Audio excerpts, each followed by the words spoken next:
Alors je m'appelle Nohan Gomez, je suis en troisième année à Ibria et j'ai effectué ma mobilité à Montréal, au Canada, à l'école ESG UQAM. Moi c'est Elio Vial, donc je suis aussi en troisième année.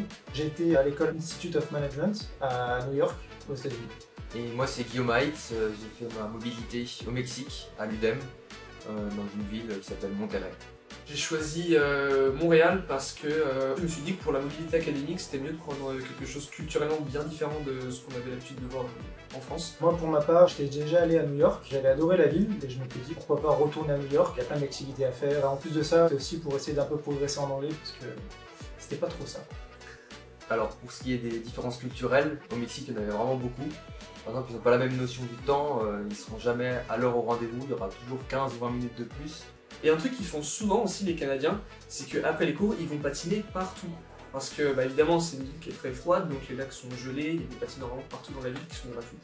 Alors comment Ivrea nous a accompagnés pour l'organisation du départ? De mon côté, ils étaient à l'écoute. Pour ma part aussi, c'était tout ce qui était administratif, on était bien encadré par l'école. Donc même la relation entre Ibria et l'UDEM, c'était vraiment assez rapide et très fluide. Alors cette mobilité, moi, elle m'a apporté énormément dans le sens où c'était une première sur beaucoup de points. C'était la première fois que j'étais en appartement seul, j'ai pu un peu me redécouvrir et gagner énormément en maturité, apprendre à me connaître sur d'autres points en fait, sur découvrir que j'adorais me balader seul dans la ville, faire des galeries d'art par exemple.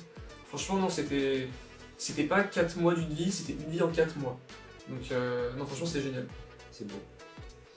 Ce qu'il faut savoir au Mexique, c'est que le nord du Mexique est très influencé par les États-Unis. Donc on a plus une culture américaine, donc Halloween, etc. Et le sud est plus typique du Mexique. Et on savait pas avec les copains, mais on est parti dans le sud du Mexique, pile au moment du Dia de los Muertos.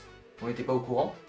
Et donc du coup, quand on est arrivé sur place, c'était vraiment comme dans les clichés où tout est très coloré, il y a des squelettes de partout, pour célébrer la fête des morts. Et c'était vraiment exceptionnel.